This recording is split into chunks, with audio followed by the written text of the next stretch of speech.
Olá meus amigos, sejam todos bem-vindos a mais um vídeo aqui do canal.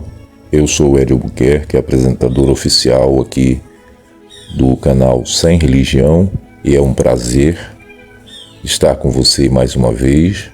Vamos para mais um vídeo e hoje vamos falar sobre o que aconteceu quando Davi foi buscar a arca do concerto na casa de Abinadab.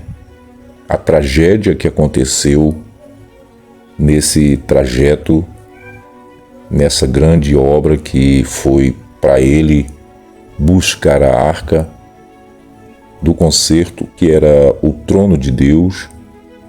E diz a história que Deus matou um jovem por sua irreverência nesse momento. Essa história está registrada no segundo livro do profeta Samuel, capítulo 6, e verso 1 em diante, que nos diz que Davi juntou todos os homens escolhidos de Israel, um número de 30.000 homens, e eles desceram para Baalá de Judá, para levarem de lá a arca do concerto, a arca de Deus, que representava o trono de Deus, a morada de Deus ali, física, presencial, no meio de Israel. Lembrando que a arca já havia passado mais de 20 anos na casa de Abinadab, desde o momento em que os filhos de Eli, o profeta, o sacerdote, morreram e a arca fora tomada pelos filisteus. Desde aí a arca nunca mais teve um lugar seguro. A arca ficou então na casa de Abinadab durante esse longo tempo, e agora o rei Davi resolveu resgatar a arca para levar para um lugar onde ele havia construído. E para fazer esse trajeto, ele mandou também confeccionar um carro de luxo, muito bonito, para ser conduzido por animais, por bois, E colocaram a arca em cima, e todos iam festejando com muita alegria, com vários tipos de instrumentos, tocando músicas, dançando. Era realmente um dia de muita alegria. Era uma celebração incrível. E Davi esperava que Deus também estivesse alegre. E no trajeto da casa de Abinadab para o lugar onde Davi queria colocar a arca, diz que os bois que conduziam o carro com a arca, eles tropeçaram e de repente a arca meio que correu o risco de cair. E um jovem chamado Uzá, num ato de cuidado, de responsabilidade, se apressou e estendeu as mãos sobre a arca para segurá-la, a fim de não deixá-la cair. E diz que isso foi uma coisa que provocou a ira de Deus. Então Deus derramou a sua ira e incinerou o rapaz, ao vivo, no meio de toda aquela gente que estava em clima de festa, em clima de carnaval. Deus matou Uzá com a sua ira, desferiu-lhe ali um raio de fogo e o jovem morreu eletrocutado, incinerado ali. Que pena, foi muito triste isso. Isso nos mostra que Deus, ele realmente tem problemas seríssimos no seu temperamento. E o problema é que em todos esses milhares de anos, desde a história da humanidade, Deus nunca passou por uma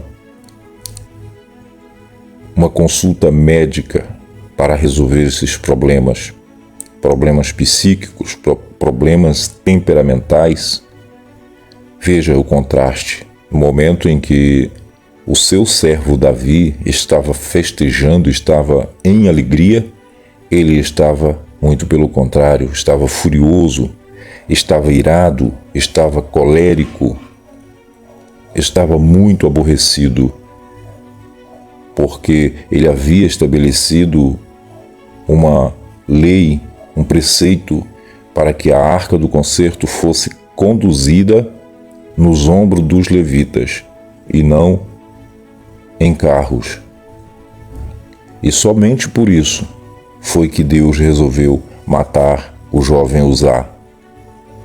Deus não levou em consideração a grande obra, o grande favor que Abinadab, pai de Uzá, e Aiú fizera em guardar a arca em sua casa durante 20 anos.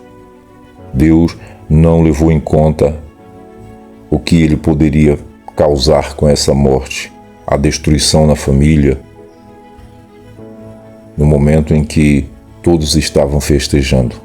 Deus, ele realmente é um narciso, ele só se preocupa com a sua vontade, nem que para isso ele tenha que matar pessoas.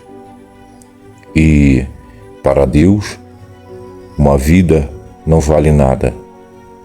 Simplesmente ele mata, ele destrói a hora que ele bem quiser. Para Deus, um detalhe é mais importante do que a vida. Sim, para Deus, um detalhe é mais importante do que uma vida. O cumprimento fiel de suas leis, de suas regras e preceitos são mais importantes do que uma vida humana. E nesse caso, ele resolveu desferir a sua ira, o seu ódio, a sua vingança, sua cólera sobre este rapaz, que, tomado de zelo e de cuidado, resolveu segurar o carro. Ele só quis ajudar, mas, segundo o texto, segundo a narrativa de 2 Samuel capítulo 6, isso foi considerado pelo autor desta narrativa como um ato de irreverência, de desrespeito. Ele não era o jovem, não era um homem preparado para segurar a arca. E então, vem a minha pergunta, o meu questionamento. Quem realmente deveria receber a pena? Quem, na verdade, programou toda esse trajeto, esse traslado da arca? Foi Uzá? Foi Abinadab? É claro que não. Isso foi plano e projeto de Davi. Foi Davi quem planejou tudo isso. E por que Deus não puniu Davi? Ou pelo menos deveria ter avisado a Davi, falado com Davi, usado um profeta, usado alguém mais íntimo, mais preparado, que era seu porta-voz para falar com o rei Davi a respeito do carro, que não era uma coisa apropriada, porque estava quebrando uma lei, e isso ia trazer uma consequência gravíssima. Mas não, Deus não falou com Davi, não usou nenhum profeta. Ele simplesmente deixou acontecer para se vingar, para derramar a sua ira. Porque Deus é assim, ele não antecipa nada nas histórias da Bíblia. Ele não prevê, ele não alerta previamente, ele não faz esse favor para a humanidade. O tempo todo ele deixa acontecer para depois ele exercer sua ira, seu juízo, seus castigos. Como neste caso, ele poderia ter avisado o seu rei, o rei Davi, que era segundo o seu coração, ao invés de matar o jovem Uzá. Qual é a lição que nos ensina essa história cruel, injusta? Qual é a lição? Deus, para nos ensinar uma lição logística, ele precisa matar alguém? é preciso matar alguém inocentemente. Este rapaz não tinha o merecimento de morrer desta forma. Bom, isso não é um caso isolado. Deus matar alguém no lugar de outro, matar um inocente no lugar de um culpado, não é aqui um caso isolado. Na história de Davi, quando ele adulterou com Batseba, esposa de Urias, Deus também resolveu matar o filho de Batseba. Deixou primeiramente ele se gerar, passar os 9 meses no ventre da mãe, ele nasceu, e depois, quando a criança já estava bem grandinha, Deus então resolveu castigar Davi, matando a criança. Que mal a criança fez para morrer, para merecer esse tal castigo?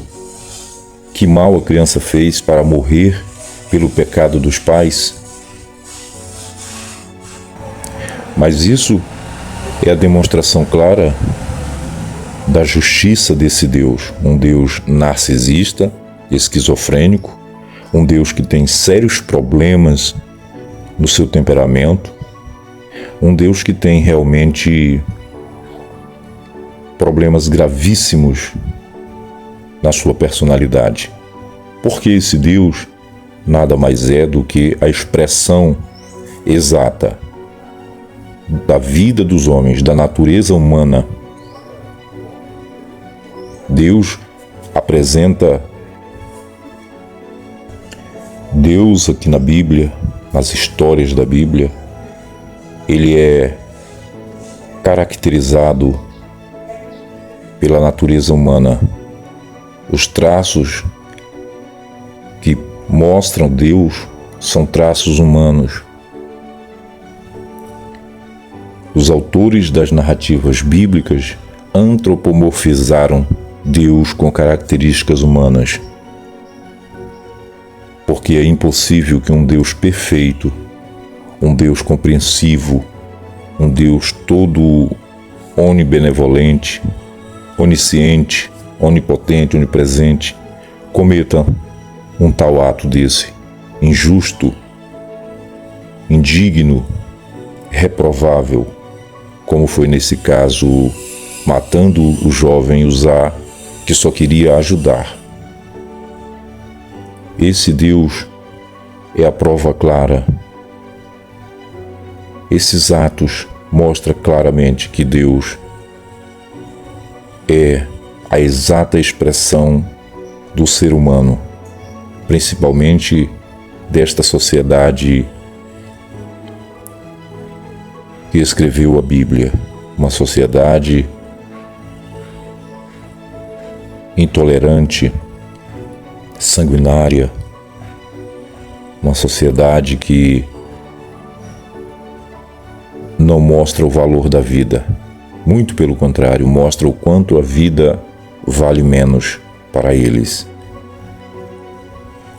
Deus poderia levar em consideração o que Abinadab, o pai de Uzá, fez pela arca, mas não, ele simplesmente matou Uzá, seu filho, sem tomar a menor satisfação e sem explicar por qual motivo ele fez isso.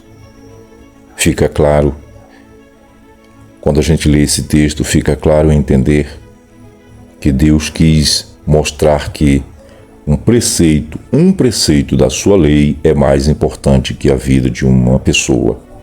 E por isso Deus matou Uzá, incinerado, com raio, com fogo, com ira, com ódio. Esse é o Deus aclamado por tantas pessoas como Deus de misericórdia, Deus de bondade, Deus de amor. Um Deus que o tempo todo na Bíblia ele mata pessoas, mata crianças, animais e tanto mais que, segundo ele, esteja merecendo o seu juízo. Então, mais uma vez, nós vemos um ato de injustiça, de indecência dessa divindade, a divindade do povo hebreu, o Deus do povo hebreu. Eu espero que você tenha entendido qual é a nossa mensagem aqui. porque nós aqui no canal temos o propósito de mostrar as falhas desse Deus, os defeitos e problemas da personalidade, do temperamento e do caráter desse Deus. Eu espero que você reflita, assista novamente esse vídeo, leia o texto da história em 2 Samuel capítulo 6, para você poder raciocinar e refletir.